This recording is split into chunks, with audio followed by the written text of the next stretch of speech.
Thanks for listening to the Thyroid Fixer podcast with your host, me, Dr. Amy Horniman, aka the Thyroid Fixer. Also, functional medicine practitioner, hormone and weight loss expert. We're talking all things thyroid, hormone, and health related in order to empower, educate, and transform you. Remember, I fix your thyroid, I fix your hormones, I fix your life. So let's get started. Okay, we are back with one of my dear friends, Dr. Lauryn Lax, and we're bringing her back pretty quickly, pretty soon, right? Button up to her last interview about mold, because this is perfectly tying into what I've been talking about lately in terms of weight loss resistance, or even health progress resistance, we can say. Just the lack of progress that some of you are seeing, even though you are doing all the things, all those physical things, all the biological things. Maybe you are working with a qualified practitioner. Maybe you're working with me. We have you on the right track. You know, you're doing the perfect lifestyle plan and the perfect diet plan. And we got you on thyroid meds, and that's being optimized, and your hormones are being optimized, and you're checking off all of those boxes. And maybe you have them all checked and you're still in that place of, why aren't I getting better? Why aren't I losing weight? Why aren't I feeling like I should be feeling? All these people that are talking about being optimized, why aren't I there yet? So this is going to be a game changer for you. And you can probably hear the excitement in my voice. The latest introduction, the latest member of the family to the Fixer line is Metabolism Fixer. And this, oh my God, I formulated this just for all my people out there that need to lose weight, that need help in the weight loss department, that can't lose weight no matter what they do, that feel like they have a slow metabolism, and that might be thinking of trying all those peptides out there, you know, the Beverly Hills soccer mom drug of choice for weight loss peptides. Or even if you're on them already and you're like, man, these are really expensive and I'm still not losing weight, add in Metabolism Fixer. Here's what I did. I took the power of T2, which increases your basal metabolic rate while you are sitting there watching Netflix. You're burning fat while you're watching Netflix. I combined it with a very unique patented ingredient called Suppressa. Suppressa has multiple clinical trials backing its efficacy in reducing your appetite, decreasing snacking, and providing way more control over your food intake. It is amazing. We also see improved emotional well-being, just decreased food cravings all around, reduced hunger, and weight management. Add on top of that, we have green tea extract, we have purple forest purple tea extract, both of which affect the metabolism in a very positive way without the jitters of normal fat burning supplements out there from the 1980s and 90s, right? The ones that made you feel like you're having a heart attack. You will not have that in any of my supplements, Thyroid Fixer or Metabolism Fixer. But Metabolism Fixer, ooh, yeah, we kicked it up a notch. It is in powder form, so you can drink it through your day. It's going to flavor your water. We got orange crush and refreshing citrus. I love them both. It is going to keep you under control all day long. So you throw a couple scoops in your water bottle in the morning, throw a scoop or two in your water bottle throughout the day. You will have fat burning and appetite control the entire day for what? An eighth of a price of the peptides? Oh my God, you can't go wrong. So grab some Metabolism Fixer today. Please let me know how you do on it. I am super excited for you. Super excited. So I'm bringing Lauryn in because she had mentioned something on her last interview when we were talking about the mind and bringing in your belief system and even the thoughts that you have over and over again, or the things that you're telling yourself, or what you identify with in terms of even identifying with Hashimoto's, identifying with a disease state. I thought that this was very, very important and very timely in our overall discussion of non-progress, that we now tap into the mind and its connection to the body. So Lauryn, thank you so much for coming back on. I cannot wait for this discussion.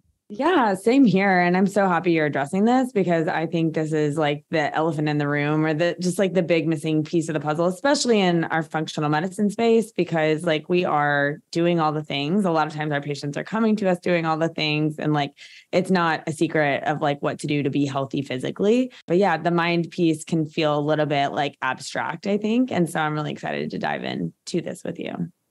Well, I think it's no pun intended. I think it's hard for us to wrap our minds around our minds having that much control over our body. You know, we heard it years ago with the book, The Secret and the manifestation. And now even Joe Dispenza, for those of you who know that name, kind of brings it more to the forefront of how our thought processes can control disease states in our body, can hurt us or heal us. Like you said, it's a hard thing to conceptualize that we actually have that much power to determine what is going on inside of us, to actually determine our ultimate health outcome. That's hard for people to grasp. It is. And I didn't honestly believe it or think it like much of it until it actually worked for me in healing my 13 incurable illnesses as a practitioner when I was like in a training, learning how to rewire the gut brain axis, and not for myself, to help my patients, because I heard that this is a good tool to use. And it just like was mind blowing because I looked up and blinked and I'd say 6 months, 9 months later, everything was in remission. And it just like was the magic carpet ride that allowed all the other things in my life that I was doing, the diets, the supplements, the lifestyle factors, the sleep, the movement, like to actually work and stick in the body. It is like legit. It's not just woo-woo talk or not just like a power of positive thinking book either. There's science to this. I'm happy to kind of dive into like, how does the mind actually impact the body from a science level, or wherever you want to start? I'm good to start. Well, let's start with the science behind it, because some people have heard of neurolinguistic programming or NLP. You would also mention to me German New Medicine, human design. So kind of give us that overview of where this even started and who kind of started this movement of looking at how our thoughts and the mind affect our body. Yeah, well, I think a lot of people have heard probably about the gut-brain connection, and that's been kind of a known fact. And we just see the research pouring out. Like if you just go really, thankfully, like PubMed actually does research on that nowadays, but like your gut is your second brain, although I do think it's your first brain because there's more neurons in that gut than in any other part of your peripheral nervous system. So why would the gut matter if we're talking about the brain? Well, the gut is actually what is like dictating a lot of your health conditions. So like we know the gut is where your immune system is. We know that's where your hormones are being balanced. We know like it's regulating your energy because obviously if you're not absorbing your nutrients, like you're not here.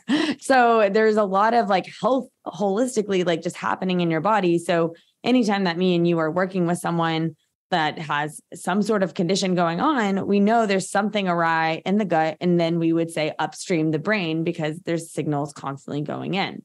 So that's how overtly like stress is going to impact the body and result in like ill health, is because of how it's affecting the gut, that signal down. And then vice versa, your gut microbes are talking to the brain. So you can stay in an upregulated, just like disease state for a long time if both of those are in balance. I think studies are a really great example too of how this gut-brain connection works. May have talked about the milkshake study before. I don't know if I mentioned that last time, but it's the study where they give two groups a milkshake. Sounds delicious, right? I'll be part of that study. One group gets the Sensa shake, which is like a 140 calorie milkshake. The other group gets a 600 calorie milkshake, like the indulgent shake. In actuality, both groups got the exact same milkshake, a 300 calorie milkshake. And what researchers wanted to know is like, what happens to these people's metabolisms basically when they think they're drinking a different milkshake? Well, as you can guess, like how that story went, the people with the Sensa shake, like were in like diet mode, like earned it. But as a result, their ghrelin levels were higher, like their hunger hormone levels were higher. So they just like felt after a couple hours, like they needed another milkshake or something else. And their metabolism actually went into more like dieting stress mode. So like they slowed down significantly because the body's like, when am I going to get my next meal? I'm going to hold on reserve to what the body has. Whereas the indulgent shake people were kind of like more free, like earned it. They like one-off milkshake. They were more satisfied, more nourished. Their metabolisms like digested the food just fine. Again, same exact milkshake, but just different result metabolically. So, I mean, that is just like one example of how that gut and that brain that are working, because the brain's affecting how your gut is metabolizing your food. And that's just from a food perspective. We've seen this like time and time again with so many different things. And I mean, we were talking a little bit about COVID beforehand, of just like even think about COVID and how that affected so many people different ways. So some people had a lot of gut issues. Other people had just like fatigue or the sniffles. Other people, it affected their heart. And so all these different symptoms. The interesting thing about COVID is we haven't even like encapsulated the virus of COVID. We have not caught that. But from a psychological level, like it's greatly related to how we were also taking in information and being sick in the body. So for example, if I saw COVID as an indigestible conflict, like this is really hard to digest and swallow, that this is happening in the world right now, or that like I could feel like I'm coming down with something, it may have shown up more in like gut symptomology. Whereas if a person felt like a fright conflict or a death fright conflict, that could have showed up in their heart. And so the body keeps the score, and that's a book title. I don't think the guy that wrote that book even knew about this work or really goes in depth to like actually how disease is manifesting metaphorically in the body. But oftentimes what I tell my clients is like, when they come to me with XYZ symptom, a lot of times that's already a lab test for me in and of itself to understand root cause and start to help them piece apart where like this disease stemmed from. And one of my very favorite questions to ask people, and you may ask this too, Amy, before, when you're doing a health intake history, you understand, okay, you got sick in 2017. I always ask, like, what was happening in your life going on before 2017, like what stressors, et cetera. Now that I've gotten to know this work a bit more, I can ask a more pointed question. So again, back to like over gut symptomology, was there anything indigestible going on? If there's thyroid conflict going on, was there something like in your life happening where you felt powerless in your life? A lot of times that's related to a powerless conflict. And a lot of times clients like wheels are turning and like, yeah, a lot was going on. I just got off the phone a little earlier with a client who just had like just all these, I would call them hanging healings, where you have just ongoing symptomology that just seems like no rhyme or reason. And the body is just like depleted. So just a lot of fatigue, intolerance to exercise, being outside, orthostatic hypotension, where she's feeling short of breath when she stands up. Like really the body is under a lot of stress there, frequent deep sighing. There's no like thing she can put on her thumb on. Like she just feels all these symptoms now. There's not like even necessarily a formal diagnosis. She had some in the past, but now she's just in this chronic state. And we would call that hanging healings, because it's like her body just making up for mounds of stressors in her life. And we just like unpacked different chapters and chunks of those for her, from like an abusive relationship that she was in to like growing up in a home where her dad left her mom, and it's like separation conflict at a young age. And then a lot of medical trauma, even her colon being taken out that didn't need to be taken out. If you think about your life as a whole, if you currently have like some symptoms going on, there's a very big guarantee that there's a stress connected with that. The American Psychological Association says like 99% of disease is related to stress. And I think a lot of times we hear that word stress, we go one of two ways. One is like what's been very highlighted in current like conversations is like trauma. Big T trauma has happened. So like whether it is over sexual abuse or seeing someone like pass away before you, or like a traumatic car wreck, et cetera, like that would be big T trauma stress, like people are talking about. And then we think about like psychosocial stress, like I'm stressed over a work deadline, or I'm stressed over just a conflict with my significant other. But I don't think we like really conceptualize stress goes beyond just that. Like there is a lot of like little T traumas that happen in our life. I really don't like that word trauma much anyways, but it could be like the indigestible conflicts or the stressors, such as little girl tells me on the playground that I'm fat at 10 years old. That is something that was a little T trauma or a stressor. I never verbalized it, never worked through that at that time in my life. But then it manifested as an eating disorder and chronic gut issues for the next like 15, 20 years of my life. Other little traumas could just be like you're a mom of 4 kids and you're like, your powerlessness has kind of come into play. Like there's no room for you in the inn as far as taking time for yourself. I see a ton of thyroid issues with my moms out there. Like, and I just like have a big hug and heart for them. And it's like, not that it's a bad stressor either. It's like a seasoned stressor, but a lot of times how stress can take over, it's like a gully washer happens, or it's like standing in the ocean and a wave keeps hitting you from behind. You just are resilient to the stress. It keeps hitting you. Like, I'm a mom of 4 kids and I'm not really about facing this. When you turn to like face that wave in the ocean and the wave keeps coming at you though, like what happens? Typically you're able to stand stronger because like your mind is more in an about face of being able to handle the stress. The way that stress can manifest in the body is a lot of times we're just not really aware. We're just in go mode in our daily life. That's where like the little T stressors. And then we also have stress that's me and you, Amy, talk about all the time, which would be physical stressors, but we don't always, I think in our society, recognize those. So like whether it's toxicity in our environment, like that's a stressor. Or the toxicity, like I was at Barry's boot camp today. I absolutely hate aerosol deodorants that girls use. I just like want to like take all those away and hide them or throw them away.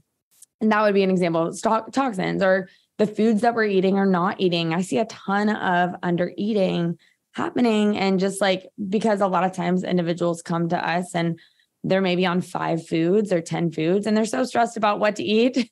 And it's just like the lack of food. It's not even just the glyphosates and the pesticides on the other side of the coin. Those would be just 2 examples of physical stressors: overtraining, undertraining, undersleeping, blue light exposure, things that like, again, we talk a lot about in functional world. And I think that can also manifest as stress in the body that kind of like is just like the extra cherry on top to all these mental, emotional, psychosocial stressors.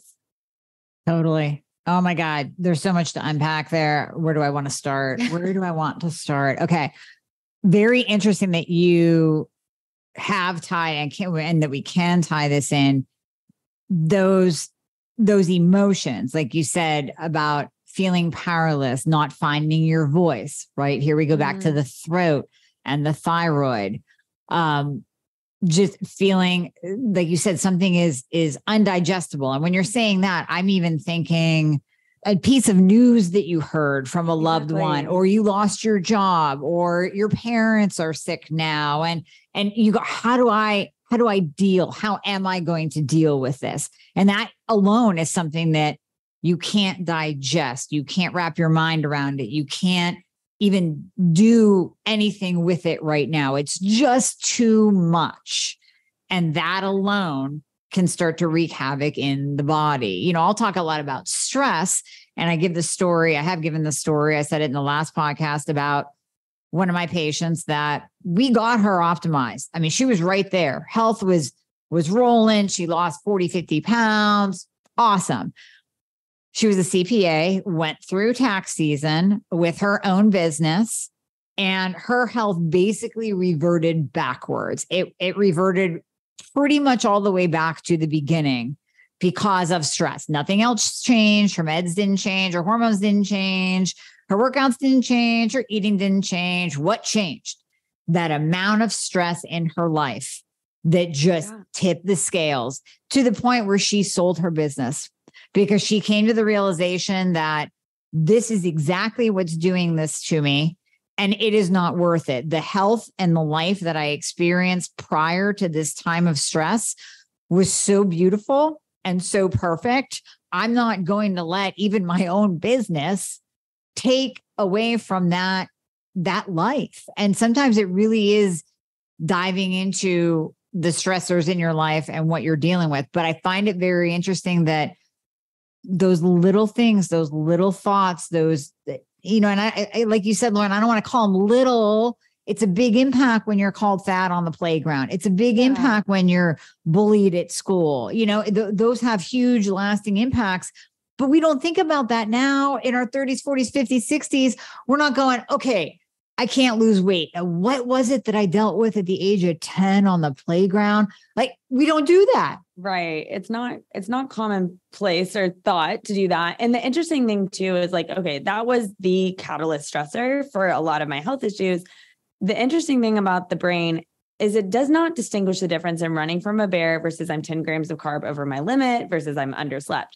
So it sees all sorts of the similar stress the same. So even though in that moment, I did not digest that, I guess, very well, and it was kind of a self-worth conflict as well, even though later in my like late 20s and 30s, I still have like, say, gut issues later on in my life, my brain, when it senses a self-worth conflict back, before I was healed and knew this work, is how that would continue to manifest in my body. So it's not that you're still like married to that initial conflict, but that is the catalyst that set the body into what we would call a track. So it just remains laid down, like that track is still down. And so powerlessness conflict, we'll go back to like a thyroid example with your client where she felt powerless in her life that early on was a catalyst for thyroid issues. So she like then fast forward, gets into a new dynamic where she senses feeling powerless. And the emotions that are triggered there remind her limbic brain, like, oh, this is what we do and how we respond. We respond with hypothyroidism or Hashimoto's like symptoms. Therefore, like it's that parallel still. So this is like when people talk a lot about the limbic system, it's the part of the brain that like traps memories. So the brain will just tap into those emotions. This is like why emotional work is like so powerful. When you go to say like a Joe Dispenza or Tony Robbins, a lot of the work that they're doing is like tapping into emotion and like getting into a new state of how you want to feel instead, because they're trying to shake out those old emotions that the body is latching on, or that brain, and lay a new pathway down, like a neural pathway. So when I was going through mold illness, a lot of times my symptoms would be shortness of breath. And those symptoms never really began until the catalyst night where I woke up feeling like I was having a heart attack at 2 a.m., gasping for air. And it was like a severe asthma attack. And what we would call that is like a death fright conflict. Whatever my subconscious was processing in a dream that night or something like that, while breathing in these toxins, it connected both of those dots.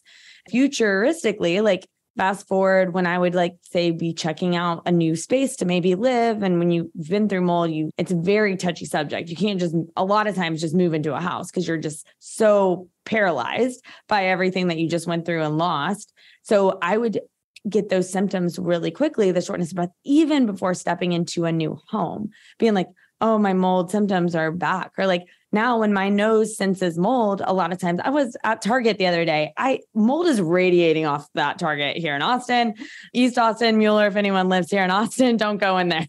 But all that to say is like, I start feeling that shortness of breath because my brain senses a sensory input. It senses the mold. It cues it back to that like moment where I woke up feeling like I was having a heart attack and an asthma attack. Now I went into the Target just fine, was able to like, I just am aware of how the body is sensing things. And so like for those, like if I'm so aware of this work, imagine like what's happening if you're not really aware of these stressors, like how it is back to that goalie washer, that wave hitting you from behind every time, because we take in the world through our sensations and then through emotions. Like sensory and emotion is how we then a lot of times feel. That manifests how we like feel physically and then mentally, emotionally as well.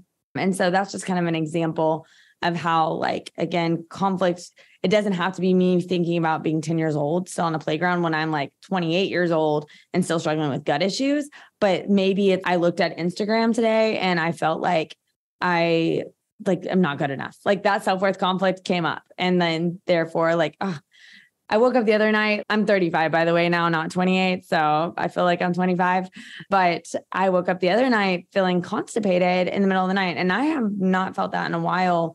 And it was related to a feeling stuck conflict, not only an indigestible conflict. If we go for bloating or constipation when I feel like stuck or something I can't eliminate in my life or get rid of or shake. And then with bloating, it would be like an overwhelmed, like something I can't digest and I'm overwhelmed by it a lot of times. And so the trigger for that feeling stuck that night had to do with a boy. But like when I made that connection, honestly, my body, like I cleared it and like I was unconstipated. I went to the bathroom and it's like, my body was like, thank you. You know what I'm trying to tell you? So a lot of times symptoms are just like your body's like olive branch, like trying to say like, listen, this is like where it's coming from. And if you can identify the conflicts or the emotions and like kind of what triggered it, you heal a lot faster. And sometimes I feel like I'm Harry Potter now, like with just these magic powers for myself, and then also helping clients connect the dots. A client came to me with feeling SIBO-like symptoms. They hadn't been there in like a year. We had gotten rid of it. And when we figured out what was the indigestible and overwhelming conflict happening for her, her ex-fiance had just moved back into town and she had just seen him recently. And like, he was just back in her periphery, frontal lobe, actually. When we made that connection and we did a little bit of like what I call gut brain rewiring, I have several exercises that'll just help your brain get into a new state and like take back your control. She messaged me the next day and was like, Dr. Lauryn, I feel 1,000% better. Like my SIBO symptoms are completely gone. And I've seen this happen with another client, UTI. She came to me. She hadn't had a UTI in 11 years. I was like, what were you thinking about? Like yesterday, it came up all of a sudden. We had been processing something that she felt just this negative energy with her husband. And she was like angry. And a lot of times a UTI is related to a territorial conflict sexually that happened to be with her partner, just something in their relationship. And when we made that connection, by that night, she messaged me, was like, Dr. Lauryn, I didn't have to pick up any of those supplements. My UTI symptoms are completely gone. So it's just like so powerful how the brain and the body can heal. And the way that it'll show up in your different tissues, all these different symptoms, is when the brain, that part of the brain is highlighted. So say like it's a gut issue, brainstem is going to be highlighted. Same thing with your thyroid. That's because this part of the brain's connected to the thyroid. It's connected to your gut. Highlight, or we would call it concentric rings. If you were to take like a CT scan of your brain, you would actually see some imaging on that part where you've had that stressor or that conflict. It's like a little imprint or fingerprint.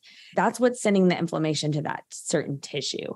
So again, why different people can go through lots of different stressors, perceive them differently and show up, or maybe the same stressor actually perceive it differently. Back to our COVID example, but it shows up differently depending on what part of your brain is being impacted. Interesting. So the physical symptoms are real. We're not saying that you are manifesting some fake symptom and that it's not really there. This isn't a what do they call it? Not psychosocial. It's not just psychological. It's not in your mind. Yeah. I mean, right. Which is the unfortunate thing. Like when a lot of times our chronic like illness patients, this was me, I would go to ERs, like having mast cell activation syndrome symptoms. Doctors have no idea what that is. And I didn't even know what it was, but they say like, it's all in your head. Take this anti-anxiety pill, get out of our hands. And I just kept having all these symptoms. And so it's physiological back to the gut brain connection too, how that brain is sending a signal down to your gut, which is then sending the signal to different tissues in your body connected to that signal it's getting from your brain. Exactly. And I look at a couple different examples as well. And you can tell me if I'm off track, but I think this all ties in. The one example I'll give that really came to my mind when you and I were first talking about this is actually my own father. And he went through 2 different rounds of cancer. The first round, he was diagnosed with non-Hodgkin's lymphoma, and he was taking care of my mom at the time who had Alzheimer's. And basically he got the diagnosis, and this is just who he is too. In his mind, he was like, well, I'm just going to beat it because I don't have time for this. And I mean, he went through a lot of hell. Like he had a heart attack, which I did CPR on him, brought him back to life, saved his brain. Like, I mean, he went through hell during that first set of chemo. But up here, he was always fine. Never the victim, never stressed, never worried. He was like, I just made a deal with God that I have to be around for your mother. So that was just it. And I mean, but he was fine all the time. Even though he went through those health things, like you can't control having a heart attack, right? From the chemo, it was like, all right, I'm good. Let's keep going. And then I look at other people. I even have a friend that I keep yelling at because he will say, well, when something good happens, something bad is always around the corner. And I'm always cursed with health problems. Guess what he's cursed with, Lauryn? Health problems. And guess what happens? Something bad always is around the corner. Exactly. Because he literally pulls it into his being. 100%. And I look at those 2 examples and again, tell me if I'm off track with this. But for my dad, the power of his mind and belief system literally had an effect on his body, and now he's cancer-free.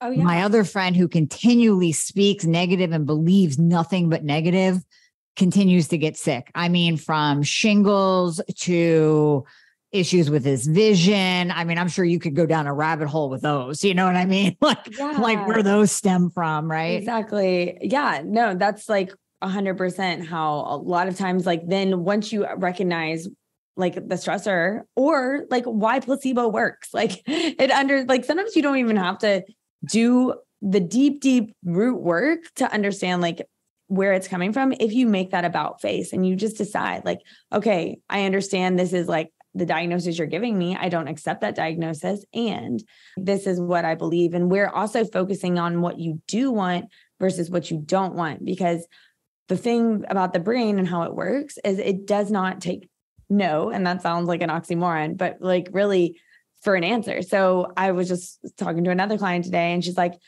I don't want to be sick anymore. She said right before she got sick at like age 7, 8, she also said, I'm not going to get sick. I don't want to get sick because I think someone in her family was going through something. The way that the brain processes that is, I want to get sick, because it negates that word don't or no or what you don't want.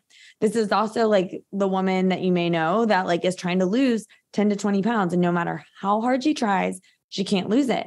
And a lot of times the focus is, I don't want to be fat. I don't want to be this weight. I don't want these to be my size jeans. I feel like I can't eat that. I can't do this. And so then it's like, it just is a self-fulfilling prophecy in a way. Even though you don't want it, we understand. It's like we can want the same thing, but depending on where your focus is and where the story is where you're going to go. It's like, take finances, for example. One person doesn't want debt. I don't want debt. I don't want debt. I don't want debt. Another person wants like wealth and abundance and like financial savvy. They want the same thing. They want money. But the person that's focused so much on, I don't want to be in debt. Like, I don't want to be like, end up like my dad was. A lot of times it's like this magnet that somehow, even as much as they try to keep going forward, it's called the towards versus away mindset. We're focusing on so much what we don't want versus what we do want. A lot of times, like the way that the subconscious works is it like does not process. Like, I'm not going to take no for an answer. Or the little kid that don't eat that cookie. Of course, the kid wants the cookie. Right. And so when you just begin to tell yourself like, focus more on what you do want. And I'll do this by like, just getting into quote unquote state, like really, you can make even a bulleted list. How do you want to feel? Who is thriving you? And speak in like terms of I am, and get as granular as you want. I am healed. I wake up and I feel full of energy. I eat whatever I want and my body knows how to digest it. Like, to begin to speak in terms of what it is you really want, your brain and your body get really excited about that. And they're like, oh, yeah, that's honestly how I recovered from every single food intolerance that I've wanted to recover from. Has been just like the biology of belief of like saying like my body is going to be able to handle this. And I'm strong. And I would say this in the context of real foods. I'm not putting toxins and poisons in my body, but even if I did, I would be okay. Well, I don't want to drink poison, but you kind of get what I'm saying. I recently went out to dinner with some friends and my friend like ordered something that I definitely wouldn't order, like whatever, like flour or corn tortillas they ordered. There's a lot of Mexican restaurants. They're like, Lauryn, you have to try this. It's awesome. Like duck tacos. I hadn't eaten like that type of tortilla in a long time. Gluten cross-contaminated foods. My body did fine. And I just decided I'm going to be okay. And it's just kind of like, that's where also 80-20 balance will come into play, that I believe a little dirt never hurt in so many ways in our life. It's just like, if your mind is on board for that. I was just talking to another client today about this, like who's been told to like eliminate pretty much everything from like she's told she has mast cell activation syndrome and mold, and her body is pretty doing well right now. She just is holding on to like, this is what I was told, so I can't eat all these things. Just like my experiment for her was like to try 2 to 3 new things this week, whether it's foods or recipes. And it was just like a breath of fresh air to hear that, because all she's going by is all these lists she's been giving of what not to eat. And that she's been so scared of like that her body's going to not respond well. Yep. Yeah. Yep. Exactly. And I love these stories because I think with each story that you and I are telling, it's pulling someone's brain in to relate and resonate with that and possibly be able to tie it to their own health, even if it's not a direct correlation, a direct, I guess, comparison to what they're going through. It really is. So I want you to touch on what would be, I'm going to bring in the main thing that people are thinking of, and the weight loss resistance, because that's kind of the theme. what would be your take on that woman that is holding on to weight? And I'm talking, I mean, we're even using the GLPs, the semaglutide, the tirzepatide, that are basic no-brainers for weight loss. Like when all else fails, throw in these peptides and you're pretty much guaranteed that you're going to lose weight. One woman was using it for 9 weeks with no weight loss at all. It's like, what is your body doing that it is literally holding on to extra fat? This isn't just like body fat that you need to survive because you're too thin. A lot of extra fat, then it's not letting it go. Right. So this is something that we call the kidney collecting tubules conflict. May sound crazy, but your kidneys are related to your adrenals. So your adrenals and kidneys sit on top of each other. And we liken it to perhaps like feeling like you're a beached whale.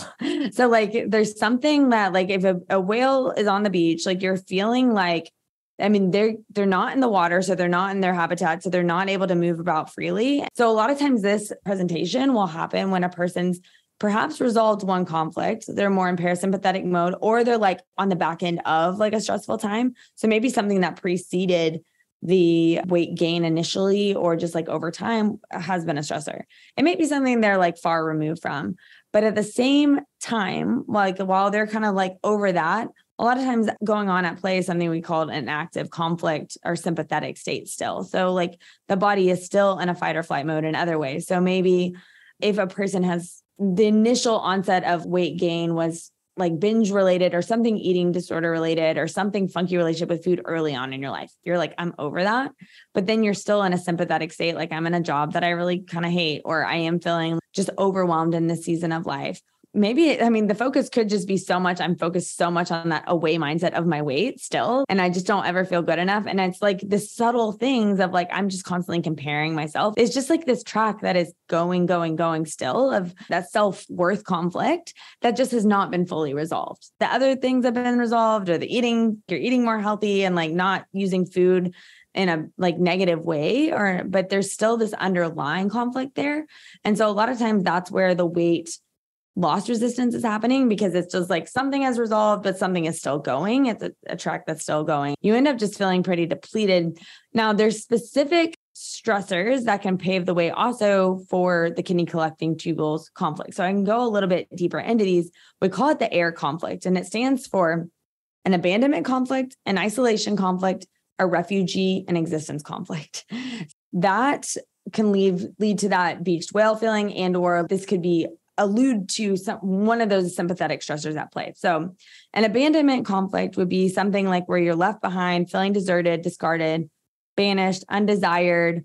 Undesired would be playing to that self-worth conflict. I see this a lot, like that weight loss resistance with a lot of my clients. Maybe that had like dad issues growing up, even if they're women and they felt like, or like their parents went through a divorce. It could be either one that was like laid early, that track. It's just something they've consciously resolved it, but subconsciously it's still like is near and dear to their heart. Or like I've even had recent clients that have had parents that were married 30 years and they got a separation. This abandonment conflict could also play out in your personal relationships as well. If like you're dating someone or married to someone, and again, there's something going on in that relationship and you're feeling abandoned, whether it's emotionally or like overtly in that relationship, or with friendships or within business relationships. A lot of times our conflicts have to do with other people in our life. So that would just be one conflict that can be at play. And that sympathetic state, like this underlying, I just haven't fully addressed this at a cellular level. I've addressed this maybe consciously, I've resolved or like accepted it, but I haven't really like moved past it. So every time I feel this twinge of maybe feeling abandoned or not good enough or something like that, it's like keeping you in this state of weight gain. Or weight loss resistance rather. So AIR, that's abandonment. Number 2 is isolation. And we can have just one of these conflicts. It doesn't have to be all these, but these are quite similar to abandonment and are all about feeling alone and emotionally unsupported.